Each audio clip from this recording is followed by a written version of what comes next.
各位观众，大家好，我是科切拉佛教中心的温婉如讲法师，在中心主要负责儿童教育课程设计与安排，以及为大家编排一些有益身心的活动。今天很高兴能为大家讲解这个强而有力解除巫术与驱走邪魔的扎则法门。很多人会怀疑鬼魂是不是真的存在。按照释迦牟尼佛所说，在佛教的宇宙观里，鬼魂是娑婆世界六道中鬼道的众生。虽然大家对于鬼魂的存在一般都持怀疑的心态，但是因为现代科技的发达，很多人已经能够捕捉这些无形众生的影像和声音，进而证明他们的存在。人们对这些众生的存在也逐渐改变了看法。鬼魂存在于无色界里，跟身处在色界的动物和人类不同。投身在无色界的众生是可以活上好几千年之久，而让我们转生在该处的主要原因之一，就是强烈而且还没有被净化的执着。一切有情对事物的执着，都是源自于我们对某些事物的看法，所以导致我们投身在鬼道。一个好比是永远饱受饥渴、交迫、充满痛苦的地方。最重要的是，我们必须了解，鬼魂跟所有众生一样，都是受业困在轮回里。虽然他们有超过1000年的寿命，可是他们跟我们一样，最终还是难逃一死。当那些让他们转生到鬼道的业力耗尽时，他们就会继续投身到另一个道去。鬼魂并没有固定的形象，任何形状、形式、大小、颜色、脾性都有。有些鬼魂很善良，有些却很邪恶，而且在某种情况下，鬼魂是有可能跟我们出现交错，趁机延上我们。鬼魂可以用不同的方式跟随我们，常见的情形有透过物体、地区、巫术。物体在某种相信鬼魂存在的文化里，就有不成文的规则，提醒大家说要小心处理拥有历史悠久的古董。地区，有些鬼魂会逗留在跟人类共同使用的空间，然后造成他们的干扰。这些情形就是我们所谓的闹鬼。巫术，鬼魂可以经由巫术被拍到我们的身边。在这种情况下，鬼魂的侵犯可以以灾害的形式来呈现。虽然鬼魂没有形体，但是他们却有能力能够移动实质的物体，所以我们可以透过几种迹象来确认鬼魂是不是在干扰自己或他人。这些常见的迹象有不寻常的电流干扰，比如说我们一提到鬼魂的时候，就出现灯光闪烁、电子产品自动开关或发生短路等等。异于寻常的意外接踵而来，持续做同一个噩梦，感觉到屋子里有鬼魂的存在，或者感觉到有人在监视我们或抚摸我们。个人的物品无缘无故消失、移动或自动破裂。另外，要分辨自己或他人是否受到巫术或降头的干扰，可以参考这些常见的现象，例如精神错乱、性格突变、举止异常、常遇无法解释的意外，或者只听从外人的指示而不顾及亲人的感受。对一个刚认识的人无缘无故产生着迷，这是所谓的爱情降。如果我们愿意接受鬼魂不但确实存在，而且也能对自己或他人造成伤害，严重情况还会致死的话，那么当我们遇到干扰的时候，就应该要保持头脑清晰，确认鬼魂干扰之后，采取正确的应对方式。不过，在确定是鬼魂干扰之前，我们必须谨慎的再三检查和确认，不能过度疑神疑鬼，把一切不顺心的事情都归咎于鬼魂。当一个经历上述症状的人被医生断定是患上精神分裂症时，服用精神分裂症的药物就不能解决问题了。对佛教徒来说，避免鬼魂干扰最强大、最直接的方式就是皈依佛法僧三宝。当我们皈依的时候，我们会根据不同的佛教传统，同时接受皈依戒。我们必须阅读和了解皈依戒的内容，清楚明白佛陀已经去除一切部位，是完美的皈依对象。而实际上能让我们免受鬼魂、幽灵的侵害，是在皈依三宝之后，我们实践佛法，听从僧伽众的教诲，不做违背戒条的事情，很自然的就不会招来恶果。不过，在某种情况下，有些已经皈依三宝的人，还是会受到鬼魂的干扰。这是因为他们跟某些鬼魂有特殊的业缘，让鬼魂突破皈依的保护层，对那些人造成伤害。另一种情况是，有些人利用某种方法来跟灵界的众生沟通，召唤来的是强大和邪恶的鬼魂，所以他们会留下来不走，进而造成他们的伤害。虽然有些人已经皈依三宝，并受到三宝的护佑，但有时候自己的业力太重，所以还是会招来恶果。这好比说，即使我们有三宝的保护，还是会生病、经历灾害和悲剧，情绪也会起起落落，同样会因为自己的身语意所累积的业而必须面对死亡。由此可见，当业因成熟的时候，我们还是得承受自己所造的因带来的结果。在这种情况下，我们就不应该轻易地怪三宝没有给予我们适当的庇佑。我们有必要理解，三宝的护佑可以分成短期和长期两种。短期就是在我们学习佛法的同时，我们能精进的修持，然后去除一切苦的因。长期则是透过三宝的加持，让我们能够投身到有佛法，还有具备修行顺缘的地方和环境。某些人因某种特殊的业力而招感了某些鬼魂，当事人又受到伤害和干扰的时候，他们可以修持多劫雄灯的法门而得到保护。多劫雄灯有5种相的示现，除了主要的化身以外，它还有其他4种化身，总称为雄灯5部。多劫雄灯5部，个个都是我们可以皈依和寻求庇佑的对象。这些化身各有公认的具体功能，分别为色、受、想、行、识5蕴的显现。其中行运的显示，就是今天要为大家介绍的主角杂泽。杂泽又名结魔雄灯，是多劫雄灯的愤怒相，也是文殊菩萨的愤怒化身。他的法门能有效地克服各种严重的妄想，以及非常负面和极具伤害力的干扰，例如鬼魂或降头的干扰。一般来说，杂泽法门的修持是可以净化环境，保护我们的事业、家庭、亲友，但是它真正主要的利益是让我们可以透过它的加持来理解甚深的佛法，进而达到心事的转化。文殊菩萨的化身是无量无边的，它可以是任何的形体、形状、样貌，也可以是有形、无形，或者是有生命和无生命等等。修持杂泽法门，不单能让我们的佛法事业增长，还可以提升我们正面的能量，让我们修行上有所成就。佛菩萨会不断地按照时间、地点、情况、因缘而化现为不同的样貌，以便利益所有有缘的众生。任何想要得到保护的人，即便没有受到巫术或邪魔的侵害，都可以把杂泽的法门当成日常修持法，而且不需要事先接受灌顶。待会给大家分享的杂泽法门释义，是我们的上师尊贵的占都古仁波切按照传统的来源，于2015年1月30日汇编而成的。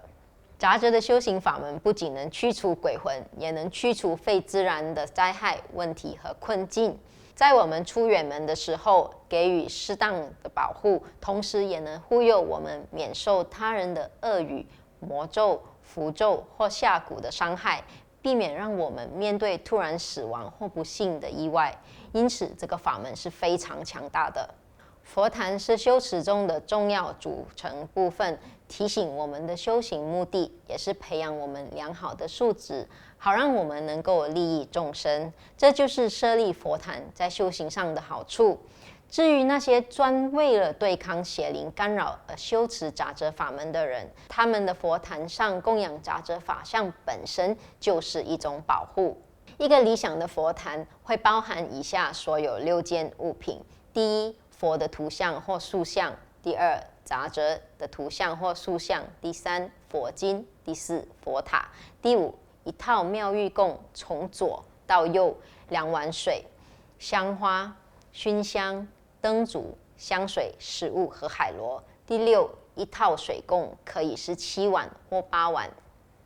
最低程度，佛坛上至少要有杂哲的图像，然后逐渐增加之前所提过的其余5种物品。我们的佛坛有多完整，就反映出我们对修持杂哲法门来克服问题的态度有多么的认真。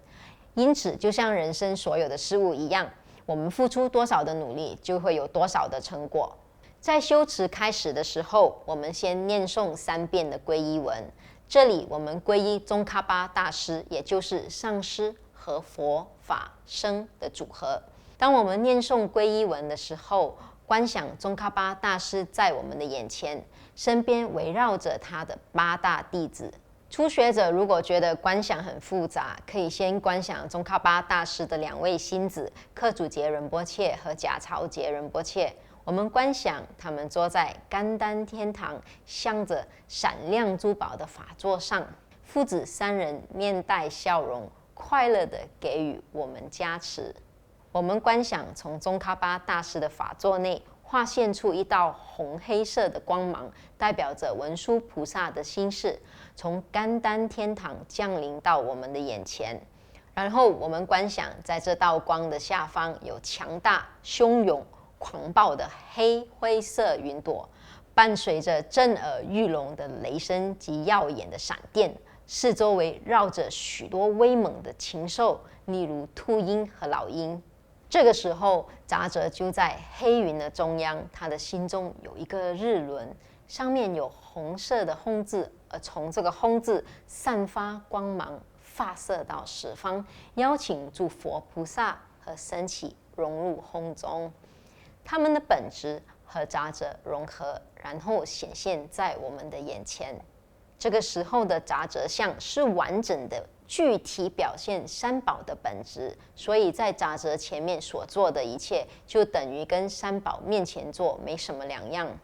这个观想中的杂哲是三昧耶尊，而从宗喀巴大师法座显现的红黑光芒，则是杂哲的智慧尊。当这两者结合的时候，就会无二无别了。因此，我们必须相信，真正的杂哲智慧尊现在就在我们的眼前，这是很重要的。接着，我们观想，在狂暴汹涌黑色的云朵中，杂哲跟其上方宗喀巴大师法座内发现的那道红黑色光芒连接起来。就这样，象征加持是源自宗喀巴大师，而我们跟斗率天是相连的。接下来，我们念诵四无量心的内容，其目的是要调整我们有良好的发心，希望在不伤害任何众生，包括对我们造成伤害的众生，而精行所有保护特质的修行法门，来保护我们自己。修行四无量心的基础是知道每一个人都想得到快乐，但是如果我们把自己孤立起来，并不能达到真正的快乐。事实上，我们的快乐是建立在他人的快乐上，因为所有的众生、所有的生命都是互相依赖而生存的。所以，为了达到究竟的快乐，我们必须培养以健全的态度来对待社会上的每一个人和一切的众生。由此可见，四无量心是培养这个健全态度的最佳做法，进而让我们对无量的众生升起仁爱、慈悲、真爱和平等心。此外，修持四无量心也是对治负面心理、如愤怒、傲慢等等的有效方法。在完成四无量心之后，我们就进入宗喀巴大师上师瑜伽法。当我们配合皈依时候的观想来念诵至少21遍的言悲经时，我们必须虔诚地相信有立体形象的杂哲就在我们的眼前，它十分强大，而且具有保佑的力量。做好宗喀巴大师与切法之后，我们就开始念诵多杰雄登的酬供文。多杰雄登酬供文中的补过酬供文是消除障碍的有效修行法。在遇上巫术或邪灵干扰的时候，修持补过酬供更能有效地帮我们净化导致我们遇到这些烦恼障碍的恶业。我先念一遍这个补过酬供文，然后为大家再加以说明。轰！如恒河流，心血恶切裂，灿烂根花熏烟云密布，人胆香水肉骨腿笛声，无漏甘露大海喜纳受。其余妙玉以及七正宝，聪慧马象可谓毛羊犬，袈裟上衣坚固甲胄盾，剑枪利剑外内密所依。以此世间出世间供允，多杰雄登一切傲慢众，愿丑心事衰败悉还尽。有因我等为无名自在，三门所作过失尽所有。凡与护法心意相违者，一切知罪追悔心忏悔。又与大护法及眷属前，翻三昧耶尘世共识等。我等行者所有衰败者，三轮无缘界中悉忏悔。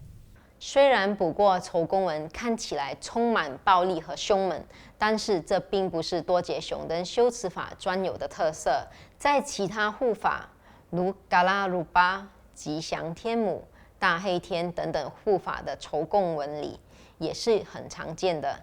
不过有些无知的人，或者没有遇到上师详细说明酬供文中愤怒、凶猛含义的人，也许会因为误解和退缩，不然就会单凭信念来念诵此文。单纯凭着信念来修持是没有问题的，但是如果我们能对其含义在某种程度上有了解，我们的修持就会更有效。我们一旦明白这个补过酬供文的愤怒呈现方式完全是出于多杰雄登对众生的大悲时，我们就能以更前进的心来珍惜这项修持法。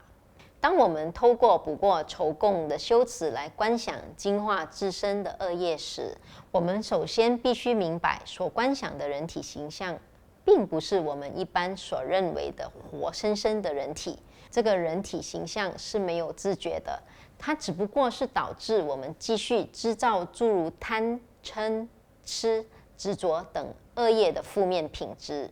由于这些品质本身并没有形象，我们必须把它们观想为人形，好让杂者和眷属们能为我们砍断这些负面的品质。杂者的后方有一座巨大可怖的古殿，这座古殿周围的天气凶猛恶劣，还有乌黑沉厚的云朵，这些云朵中夹杂着风雨雷电，在一片暴风雨中漫无目的飞翔的是无数的凶禽、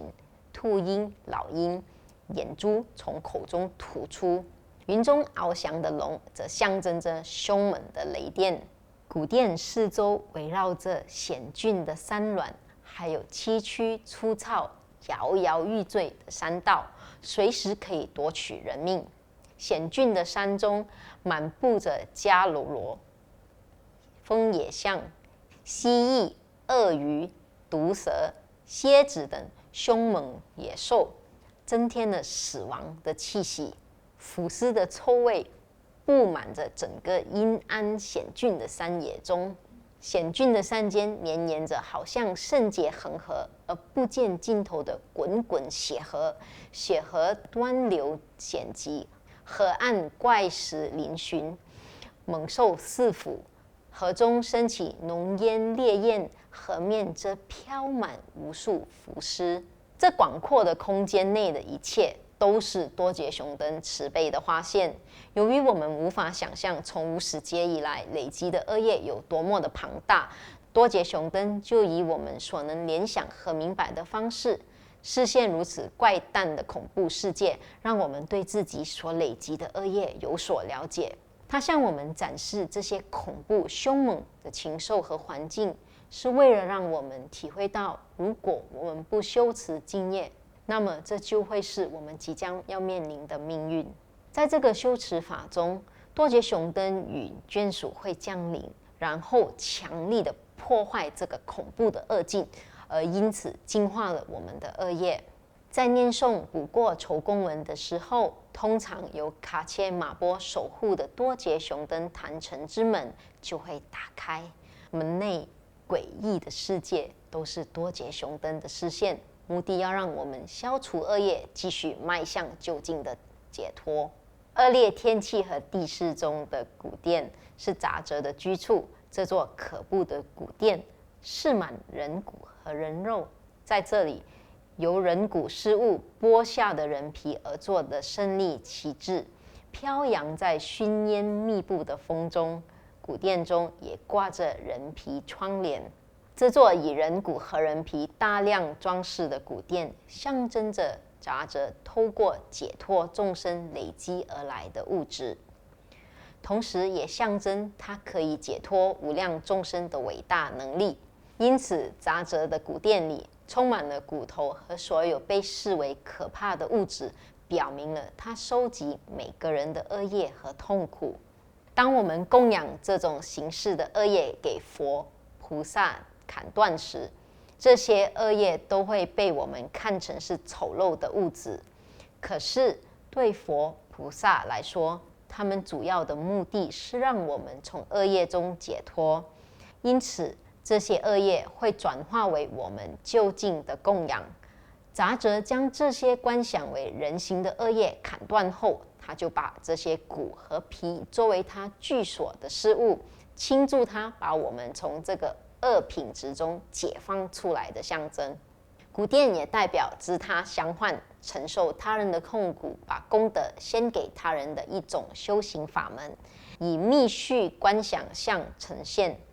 这意味着杂者将把我们所有的恶业都带走，然后活在这个由我们恶业视线的可怕凶猛环境里，代替我们承受这一切。因此，当我们在念诵补过酬供文时，我们请求多杰熊灯及其眷属透过猛烈愤怒的方式驱除我们所累积的恶业。我们所净化的恶业不只是造成我们生理上的伤害，而且还有心理上痛苦的恶业。按照传统来说，愤怒的方式一直都是比较快的方式。因为这个原因，当多杰熊灯的法门做得好的时候，它是可以去除障碍的同时，迅速的满我们的愿望，所以它是能以快速的帮助我们而闻名。在念补过酬供文的时候，我们观想由自己恶业所显现的恶劣环境，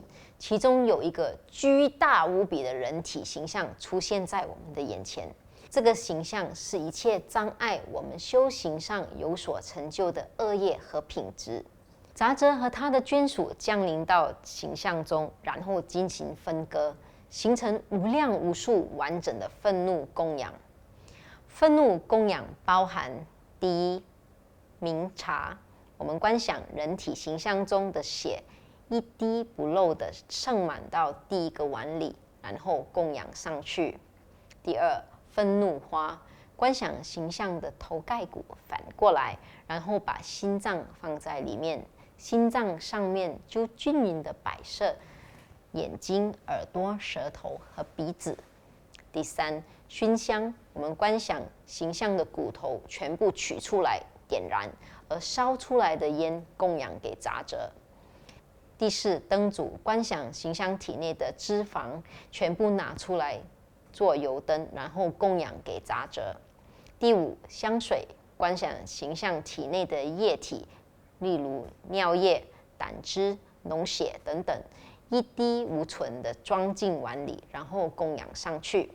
第六，食物。观想形象全部的肉在切出以后就供养上去。第七，音乐。观想大腿骨雕塑成器皿乐器，作为给杂者的供养。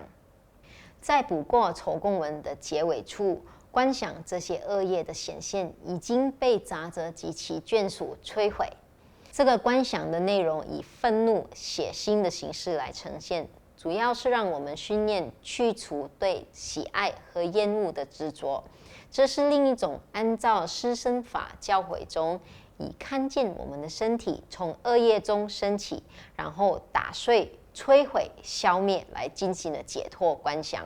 这个修持法虽然有愤怒的性质，但本质是佛教出离心的教诲。如同泰国的僧人在坟场或骷髅前禅修，以解除对自身肉体的执着。我们一般上会误以为自己的身体是永远存在的，所以会过分投资时间、精力、资源在上面，但最后它却因死亡而失效。出离心是禅修中极为重要的成分，如果我们能如实实行的话，我们的修行就会变得很诚恳。体会出离心的必要是佛教三乘共的教诲，观想的部分到此就圆满结束了。念完补过酬功文之后，我们可以给护法做朵玛供养。在西藏佛教的仪轨里，朵玛是做法会的时候用面粉和牛油制成的糕饼。我们的师公尊贵的宋仁波切曾经说过，要在家中供养传统的朵玛是非常不切实际的，所以他说我们可以供养自己喜爱吃的蛋糕或饼干。接着就是金酒供养，也就是多杰雄登酬功文的中心。这项修持法是为了祈求护法快速协助而有的供养，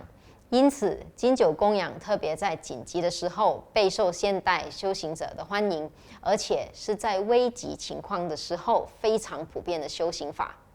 按照传统，我们以茶代酒来做供养，但是也可以用牛奶或汽水来取代茶。完成金酒供养后，我们开始持诵杂者的心咒 Om Bensa Wiki Bidana Rakya Rakya Hong。我们可以念1圈、3圈、7圈，或越多圈越好。在持诵杂者心咒的时候，我们观想杂者的光芒保护和加持着我们，而且多杰雄灯围绕着我们，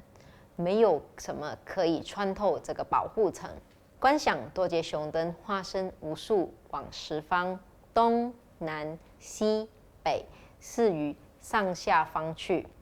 多杰雄灯与他的化身围绕着我们和我们的环境，给予我们完整的保护，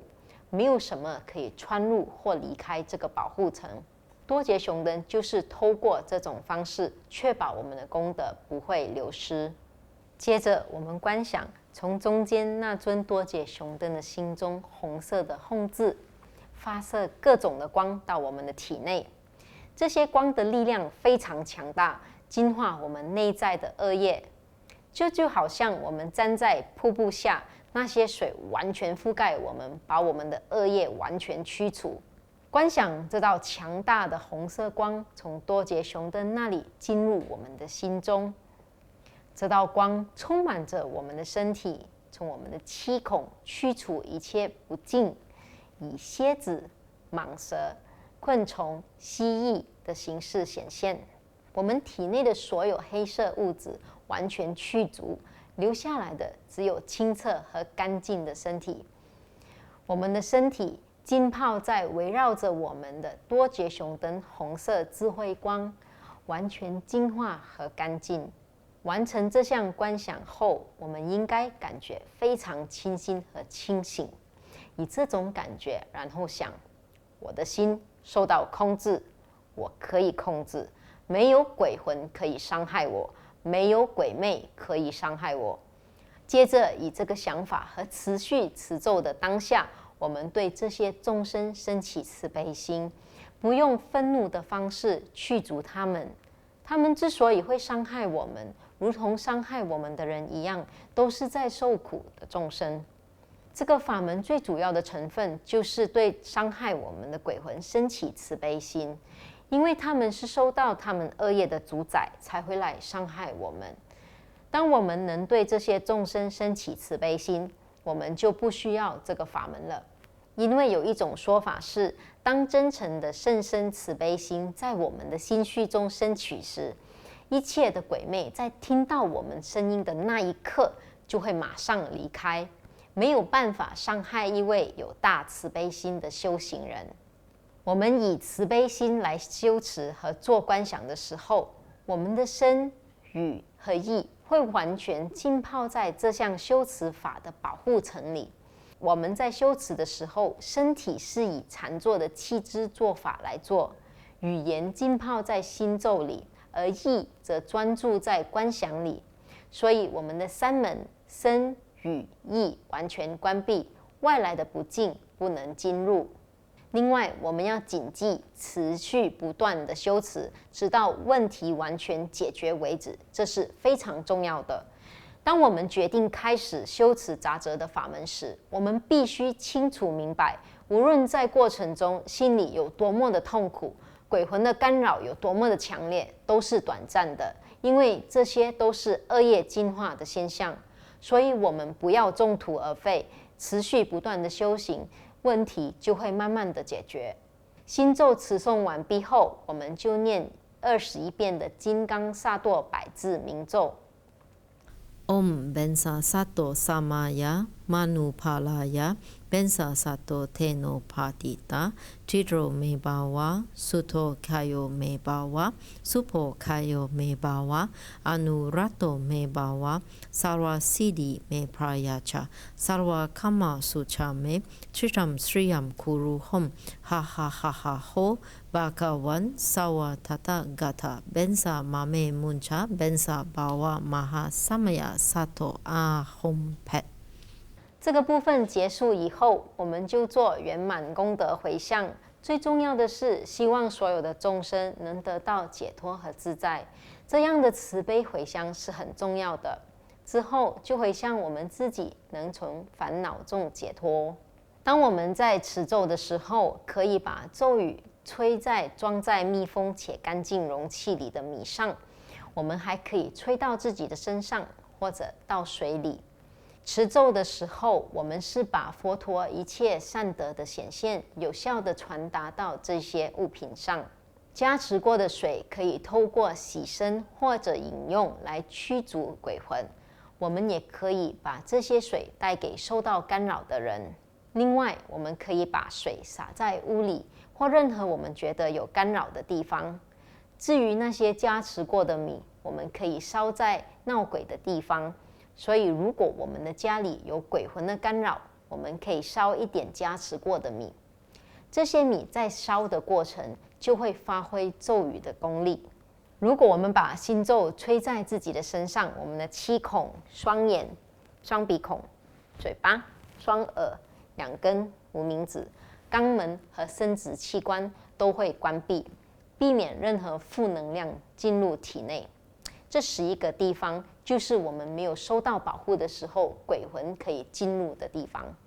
如果需要更严密的保护，我们可以用加持过的水点在这11个地方上。肛门和生殖器官的部分，我们就把加持水洒在前方和后方，然后我们观想这2个出口已经密封了。这3种加持是选择性动作，我们可以只持诵心咒，然后做回向。另外，如果我们有亲友受到类似的干扰，我们可以在持咒的时候观想亲友受到杂则的烟、火、雷的保护。亲友是面向着杂则，而杂则以红色光吸取亲友的疾病烦恼，然后让他心事得到平静。我们可以同一时候为1位或好几位的亲友做这个观想，因为杂则的力量是无限的。我们还可以给他们加持过的水和米，好让他们用来净化他们的环境。某些情况下，鬼魂是可以伤害我们身边的人，所以我们可能要在持咒做观想的时候，同时观想我们身边的人，这样他们也可以受到保护了。最后，借由今天分享的功德，回向大家永远免于降头、障碍、鬼魂、烦恼等等的干扰。永不离好的投身处和有益修行的资源，常有平静的心、好的睡眠、平静的家和人生，免于种种意外。祝大家道业增长，身心安康，法喜充满。我们有机会再会，谢谢。